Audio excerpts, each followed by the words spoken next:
Many people like to grill pork chops, but a few common pitfalls might mean you end up with sad, dry chops. But that's no reason to give up. Here's how to avoid common grilled pork chop mistakes.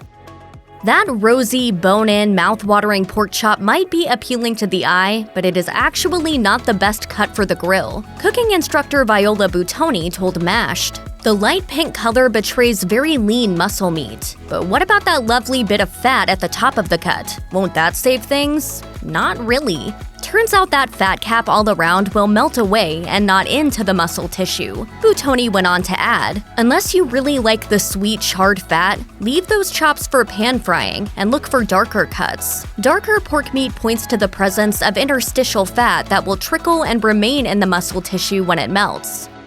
There's always the question with any meat whether a dry or wet rub is best when grilling. Will a certain rub properly hydrate or season the meat, or will it just leak out or even cause the meat to stick to the grill? In the case of pork, it's absolutely best to lean toward dry. Pavlik Patel, chef at the Institute of Culinary Education, told Mashed, "Pork that comes out of a package and seasoned releases moisture that prevents the meat from searing and getting golden brown grill marks. However, it's important that the pork is seasoned. We don't want to miss out on flavor after all, so you don't want to skip this step." What then is the best course of action to achieve grilled pork chop greatness? Patel suggests that you do a dry brine by sprinkling the pork chop with salt and letting the meat rest for an hour. Then she says, "Dab off the excess moisture with a paper towel and season lightly with salt again and pepper right before grilling. At that point, your meat is ready for the grill and to get that beautiful crisp sear we all crave."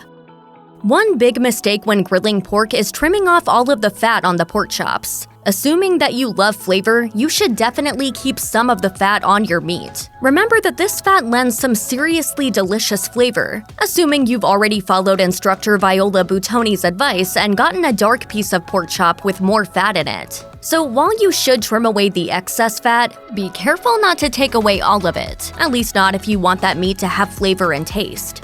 And seriously, who doesn't want that? My Mustard Sommelier, Chef Brandon Collins, told Mashed, "This is also a reason to cook your chop on an indirect fire, so the fat does not drip onto the flame and carbonize before floating back up onto the meat. Pork chops naturally have a small amount of intermuscular fat," says Collins, "so leaving the cap on really helps from a flavor standpoint and is well worth it. It will also lead to a way more flavorful pork chop at the end, and that means a tastier dinner." Hi, Alice. What's for dinner? Pork chops. Pork chops. What else?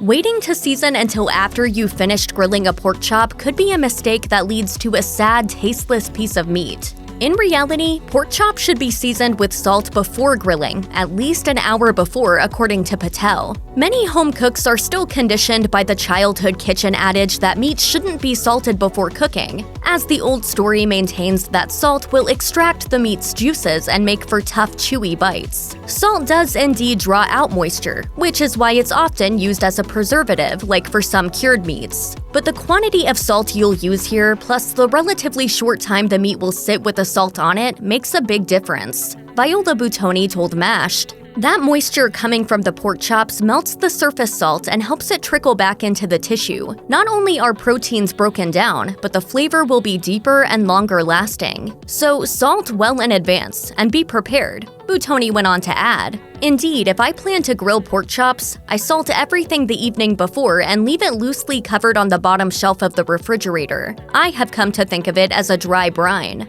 Given that you've now gotten this advice from two professional chefs, you know it's serious. Pre-salting that pork chop makes a big difference.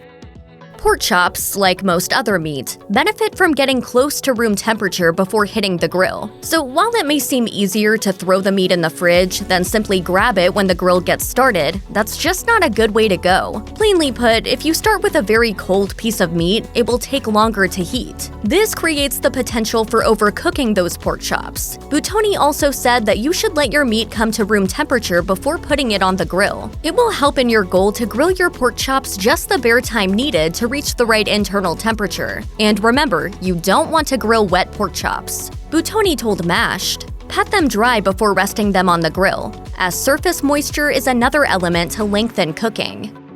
When grilling pork chops, quite a few people cut into the pork to tell how cooked it is. Yet that can be a pretty significant mistake, especially if you're making a large cut that exposes a lot of the interior of the pork chop. As Jessica Randhawa, the head chef, recipe creator, photographer, and writer behind The Forked Spoon, told Mashed, cutting into meat allows moisture loss, resulting in dry meat. Also, trying to estimate whether or not a chop is fully cooked just by using your eyes is often inaccurate. This attempt could lead to undercooked meat and even potential foodborne illness. So don't just trust your eyes. Use a meat thermometer. Randhawa added, using a digital thermometer is easily the most accurate way to know how well pork is cooked scientifically. The USDA recommends using a thermometer to check the internal temperature of pork to be at least 145 degrees Fahrenheit, and the pork should be allowed to rest for at least 3 minutes. Randhawa told Mashed, I always have a digital thermometer handy for all my cooking, especially meats, to ensure that the internal temperature is perfect for the recipe I am making.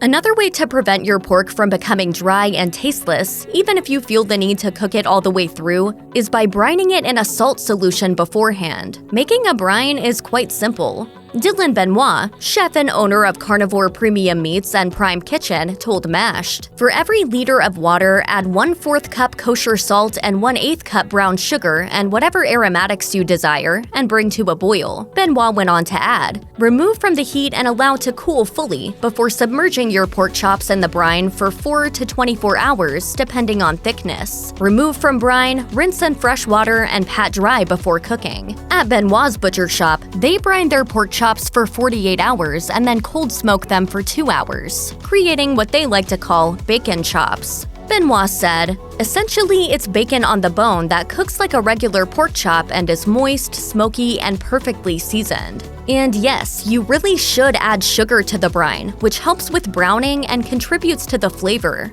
Pork chop! No one likes a dried-out, tough pork chop, but it's easy to overcook by accident. Luckily, there's a bit of hope, at least if you're planning to play by the rules. Chef Palak Patel told Mashed, in 2011, the USDA changed the recommended cooking temperature of pork to 145 degrees Fahrenheit with a 3-minute rest. That's a 15-degree Fahrenheit drop from the old 160-degree Fahrenheit cook temperature. Chef Patel went on to add, just remember, resting can enable a pork chop to continue cooking. Be sure to remove the pork chop from the grill just before the internal temperature reaches 145 degrees Fahrenheit. To keep moisture from escaping, try getting a quick hot sear on each side and then finishing the pork chop on the cooler side of the grill. Once you realize that all pork chops cook the same and only their thickness determines the cooking time, you'll become a pork chop master. As with many other cuts of meat, you should always let your precious pork chop rest for a while after cooking. This is a pretty important rule to remember, as this allows the contracted meat to relax and to stop pushing out all of the juices. So let it rest and don't touch it, and absolutely don't break off a bite to taste. Leave it alone, seriously. Chef Brandon Collins told Mashed, letting your pork chops rest after grilling ensures that the proteins have time to relax. So when you cut into the chop, the juices won't escape. Chef Patel had this to add, resting pork after grilling is a must. When the pork is removed from the grill, cover with foil and leave for 10 minutes to allow for carryover cooking. Resting allows the meat to evenly distribute the juices and helps to keep the pork moist. Check out one of our newest videos right here. Plus, even more Mashed videos about cooking tips are coming soon. Subscribe to our YouTube channel and hit the bell so you don't miss a single one.